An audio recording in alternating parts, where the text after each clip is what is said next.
इसका उदाहरण परमात्मा ने दिया कबीर साहब ने कि जैसे पपीहे की तरह तुम हो जाओगे कि अपने सतगुरु और गुरु के अतिरिक्त किसी से भी स्वप्न में भी कोई लाभ नहीं चाहोगे। दुखी हो चाहे सुखी हो, चाहे लाभ धनी हो चाहे निर्धन हो, कुछ भी देवता दिखे पर होने दो एक बार उसको। तो इसी प्रकार इसको पतिव्रता पद कहा। जब हम परमात्मा के प्रति इतने समर्पित हो जाएंगे, स्वप्न में भी आन देव नहीं आएगा। उसके बाद आपकी बाह परमात्मा पकड़ेगा, और जब वो बाह पकड़ लेगा फिर देखना आप हैरान होते चले जाओगे, हे परमात्मा ऐसी कृपा कैसी हुई हमने कन्या पर। तो जैसे गरीबदास जी बताया कि गरीब पतिव्रता जमीन पर जो जो धर है पाओ, समर्थ झाड़ू देता है ना काटा लग जा। कहते परमात्मा कबीर गरीबदास जी बताते हैं, दो जन मेरी शरण है ताका हूं मैं दास। गेल गेल ला गया फिर दुर्लभ धरती आकाश, दास गुलाम नौकर हूं मैं उसका। अब जैसे माँ बाप बच्चों के नौकर होते हैं, नवावे धुआवे कपड़े परावे हर तरह से ध्यान रखें उनका, तो ये नौकरी का नौकर ही है ये। और इतना प्रेम भी होता है बच्चों में। तो इसी प्रकार जब हम इसकी शरण में आ जाएंगे तब ये दाता हमारे को इतना ही प्यार देगा। शरण पड़े को गुरु संभाले, जाने का बालक भोला रे। शरण पड़े को गुरु संभाले, जाने का बालक भोला रे। कह कबीर तुम चण चित राखो, यो सोई मैं डोरा रे। कह कबीर तुम चरण चित राखो, जो सोई मैं डोरा रे। मानत न मन मोरा साधो, मानत न मन मोरा रे। बार बार मैं ये समझाऊं, जग में जीवन थोड़ा रे। दुविधा दुर्मति चतुराई में जन्म गया नर तोड़ा रे। अब भी आन मिलो सतगुरु से, करो गुरु ज्ञान पे गोरा रे। बच्चों कि जब तक तत्व ज्ञान नहीं होता तब तक इंसान कोई भी अच्छा काम नहीं करता। दुविधा यानी क्या करूं क्या न करूं, या भक्ति ठीक है या भक्ति ठीक नहीं है। दुर्मति यानी कुबुद्धि के कारण सारे उल्टे काम करावा काम। अब जैसे प्रसंग कर रहा था कि सतगुरु की शरण में आ जाओ, उसके आने के बाद वो कितना प्यार देता है, कैसे आपकी रक्षा करता है, आपका पोषण करता है, दुख निवारण करता है। गरीब जोजन मेरी शरण है ताका हूं मैं दास। गेल गेल ला गया दुर्लभ धरती आकाश। तो उसका दास का अर्थ गुलाम, नौकर। पतिव्रता जमीन पर जो जो धर है पाओ, समर्थ झाड़ू देते हैं ना काटा लगता है। जब आप इस पद पर आ जाओगे, समर्पित हो जाओगे, स्वप्न में भी किसी अन्य देव देवता का इष्ट रूप में समझ ना करोगे, उस समय मालिक आपकी बाह पकड़ेगा। जैसे आपको बहुत बार बताया है, कबीर साहब अपनी प्यारी आत्मा गरीबदास जी को साथ लेकर के सतलोक के ऊपर के सब लोक दिखाए, ब्रह्मा विष्णु महेश के धाम दिखाए, नरक और स्वर्ग दिखाए, 21 ब्रह्मांड का सारा प्रकरण दिखाया, व्यवस्था दिखाई। फिर अक्षर पुरुष के 7 संख ब्रह्मांड एक दृष्टि से दिखाए। उनको पार करके फिर भौर गुफा में गए, भौर गुफा पार करके फिर सतलोक पहुंचे।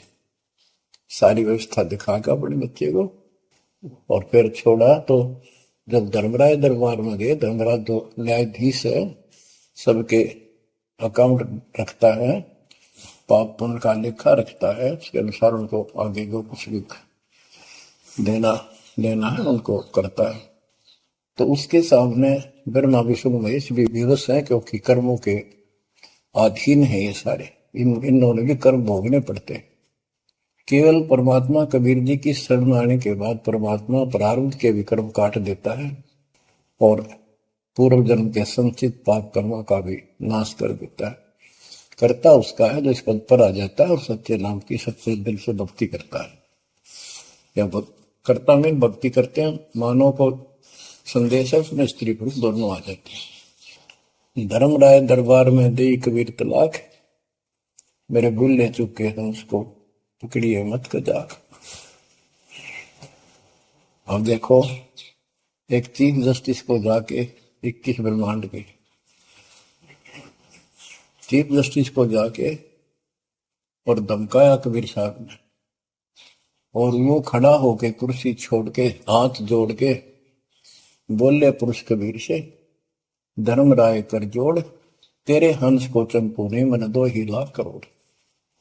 फिर कहते हैं, मद हारी जारी नरा भांग तमाकू खाई, पर दारा पर घर तक है उनको लोग नाई।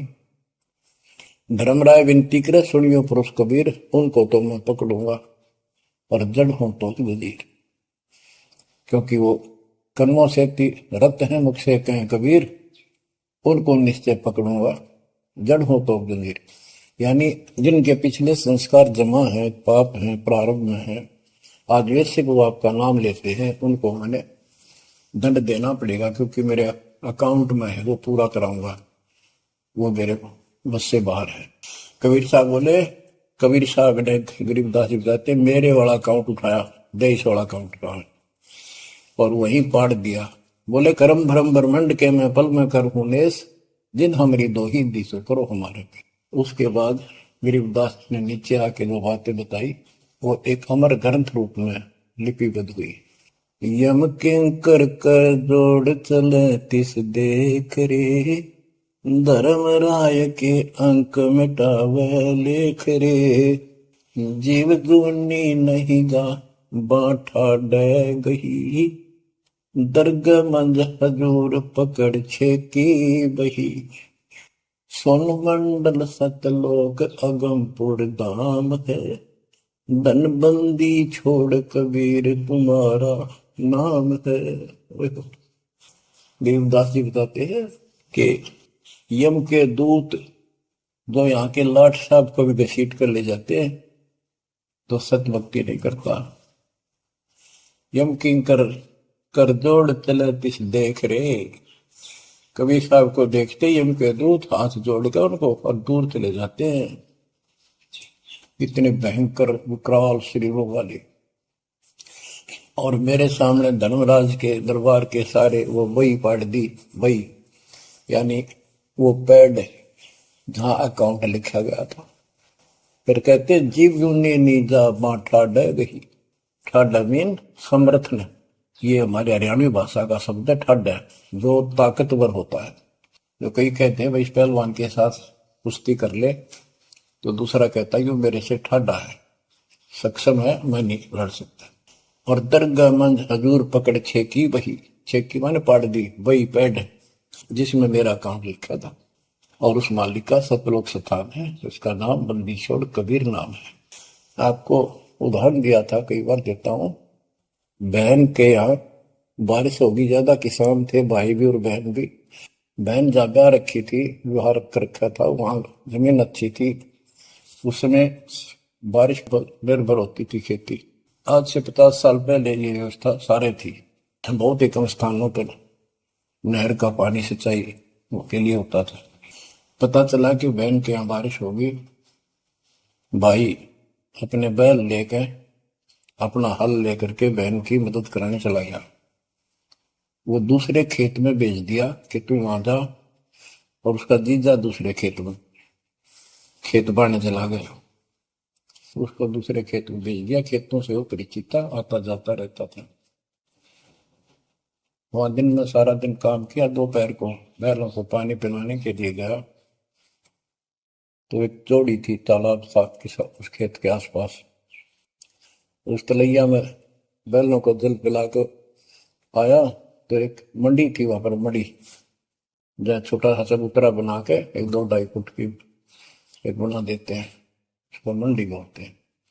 उसमें 5 किलो गुड़ की वेली रखी थी, पहले इकट्ठा 5 किलो की वेली बनाया करते थे स्पेशल इन पीरों के लिए, देवताओं के चढ़ाने के लिए अलग से शुरू से निकाला जाता था। बाकी छोटी छोटी पेड़ी बनाते थे। उसके भाई ने, उस भक्त ने वो सारा गुड़ उठा लिया, ले आया, खुद फोड़ फाड़ कर कुछ खा आप पाया, बाकी बैलों को खिला दिया।